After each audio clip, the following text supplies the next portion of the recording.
obat penurun demam panas, yang jawab salam dengan semangat, semoga hutangnya cepat lunas. Assalamualaikum warahmatullahi wabarakatuh. Waalaikumsalam warahmatullahi wabarakatuh. Lunas kan? Alhamdulillahi rabbil alamin, wa bihi nasta'inu ala umurid dunya waddin, wassalatu wassalamu ala ashrafil anbiya'i wal mursalin, wa ala alihi wa sahbihi ajma'in. Amma ba'du. Segala puji hanya milik Allah Subhanahu wa ta'ala yang maha kufur, pemberi nikmat tiada terukur. Salawat beriringan dengan salam, semoga selalu tercurahkan buat junjungan alam, yakni Nabi besar kita Muhammad sallallahu alaihi wasallam, yang telah bersusah payah menegakkan kalimat la ilaha illallah di atas bumi ini. Beliau juga telah bersusah payah mengusir nyamuk-nyamuk Quraisy, bukan dengan baygon, bukan pula dengan tiga roda, melainkan dengan hati, iman, dan takwa. Tuhan Hakim yang arif dan bijaksana, serta hadirin wal hadirat rahimakumullah, kerukunan berbangsa dan bernegara terusik oleh hadirnya intoleransi dalam kehidupan beragama. Perusakan tempat ibadah umat agama lain masih menjadi barang mahal dan langka dalam negeri kita tercinta Indonesia. Terlepas apa yang menjadi perusakan itu, kita sepakat bahwa tindakan tersebut seharusnya tidak terjadi di negeri yang menjunjung tinggi kerukunan dalam beragama.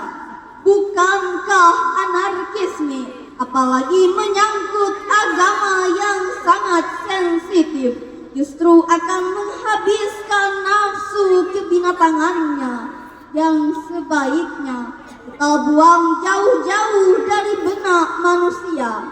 Sepertinya kita perlu melirik falsafah yang konon milik suku Bali. La Allah as-sawab, masjid adalah rumah kami, namun digunakan oleh saudara kami yang beragama Islam. Ungkapan di atas menggambarkan betapa kerukunan antar umat beragama benar-benar terlihat dalam keseharian mereka.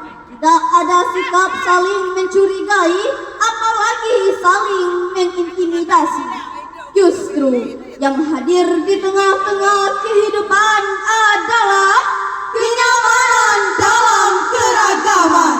Dalam istilah psikologi disebut get comfortable in paradox, sebuah kondisi jiwa yang mampu merasakan ketentraman meskipun berada di tengah paradoksal kehidupan.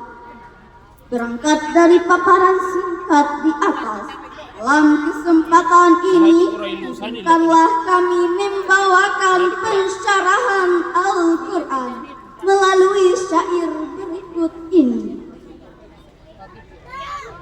Pergi mengaji membawa Al-Quran,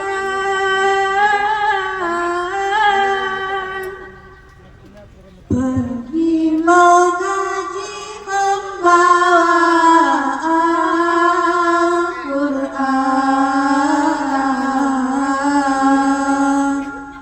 biar dia bisa di skip. Jangan lupa restu ayah dan bunda.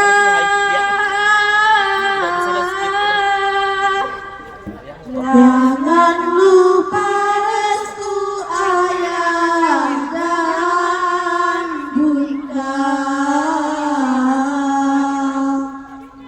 Izinkan kami menyampaikan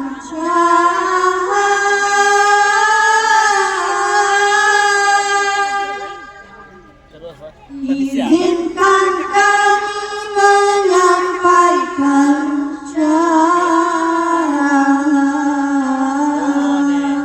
dengan judul Toleransi Lintas Agama dalam membangun Indonesia yang harmonis dan bersahaja dengan landasan Al-Quran.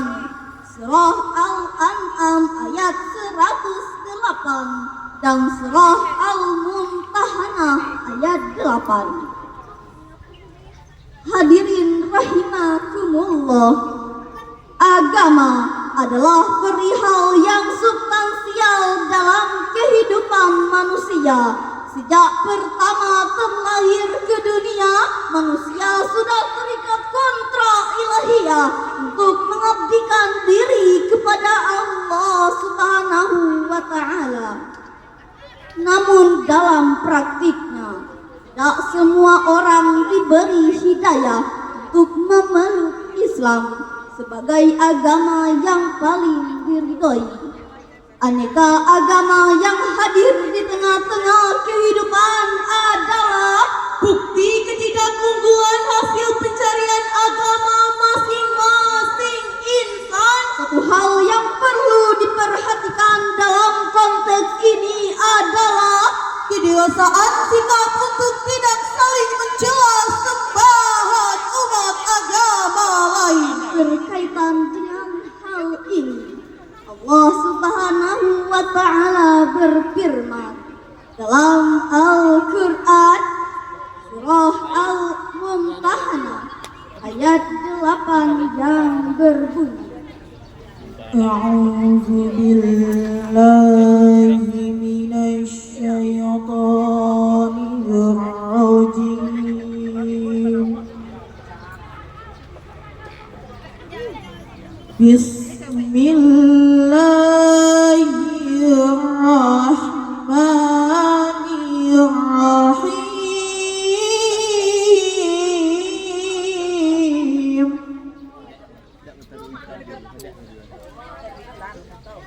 Wala tasubbullaha yad'una min dunillah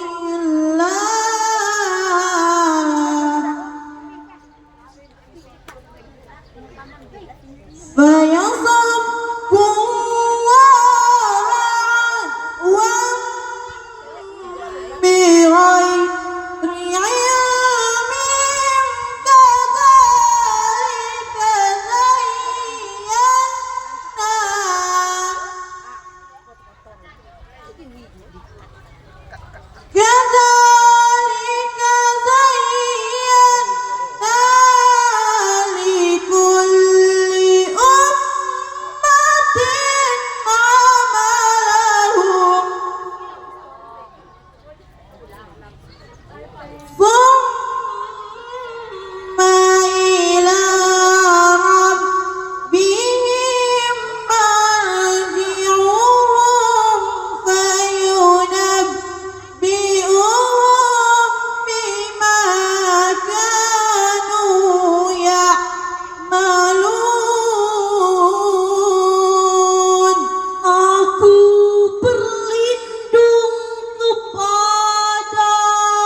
kamu memaki sesembahan yang mereka sembah selain Allah, karena nanti mereka akan memaki Allah dengan melampaui batas pengetahuan.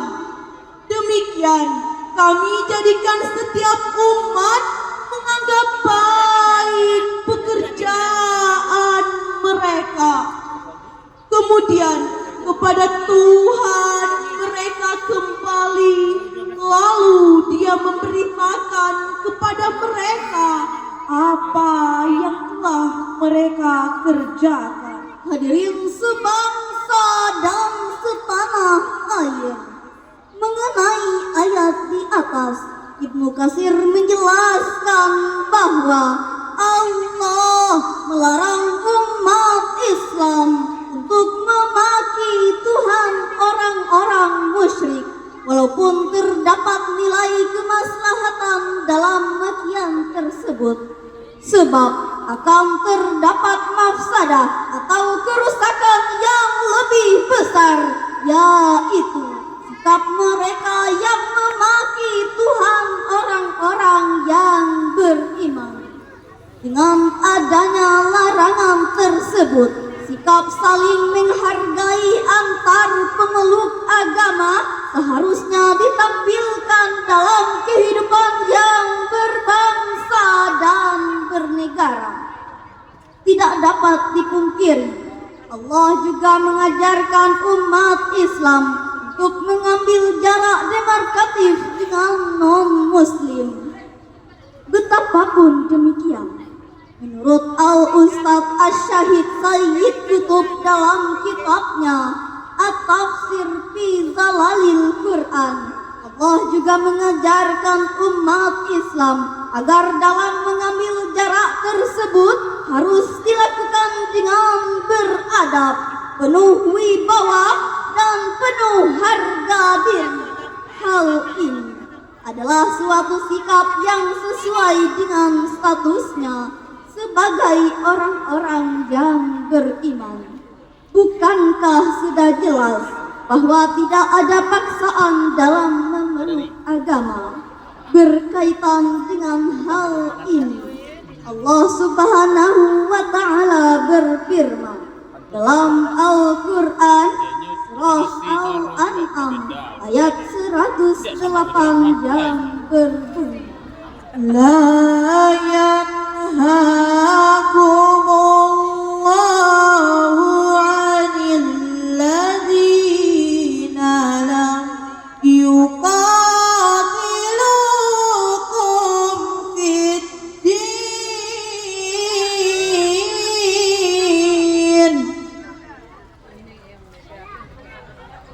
walam yukhrijukum min diyarikum an tabarruhum wa tuqsitu ilaihim